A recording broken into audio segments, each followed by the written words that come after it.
तो अमेरिका के अफगानिस्तान से निकल जाने के बाद अब दुनिया की नजरें इस बात पर टिक गई हैं कि तालिबान अपनी सरकार आखिर कब बनाएगा। इसके बारे में भी हम आपको आगे एक एक्सक्लूसिव जानकारी देने वाले हैं। लेकिन तालिबान सरकार बननी अब तो तय है और इसीलिए अब भारत भी तालिबान को लेकर संभल कर एक एक कदम बढ़ा रहा है। भारत ने इसीलिए पहली बार तालिबान से आधिकारिक बात की। तालिबान के प्रतिनिधि से ये मुलाकात दोहा में हुई है और पहली ही मुलाकात में भारत ने तालिबान को अपने मजबूत इरादे बता दिए, दर्शा दिए। एक और रिपोर्ट। जब पहली बार दोहा में मिले हिंदुस्तान और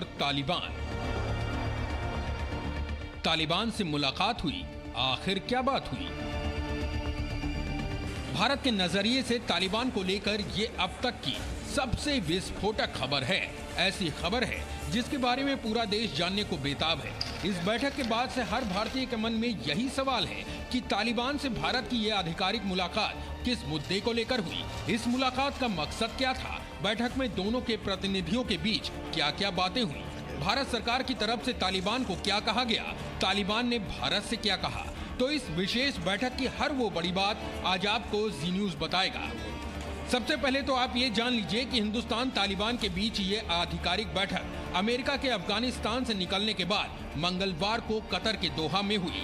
दोहा में स्थित भारतीय दूतावास के अंदर हुई और बातचीत का अनुरोध भी खुद तालिबान ने किया था। भारत से बातचीत करने के लिए तालिबान की तरफ से प्रतिनिधि के तौर पर तालिबान का ये बड़ा चेहरा शामिल हुआ था। नाम है शेर मोहम्मद अब्बास स्टेनकजई, तालिबान के राजनीतिक कार्यालय का प्रमुख, जिसके बारे में कहा जाता है कि बहुत पहले शेर मोहम्मद अब्बास अफगानिस्तान की सेना का हिस्सा रह चुका है और इसी कनेक्शन के जरिए वो उत्तराखंड में स्थित इंडियन मिलिट्री एकेडमी यानी IMA में ट्रेनिंग भी ले चुका है, जो चाहता है कि भारत तालिबान से अच्छे रिश्ते बनाए और जिसने इसी वजह से हाल ही में भारत को इस क्षेत्र का सबसे अहम देश भी बताया था।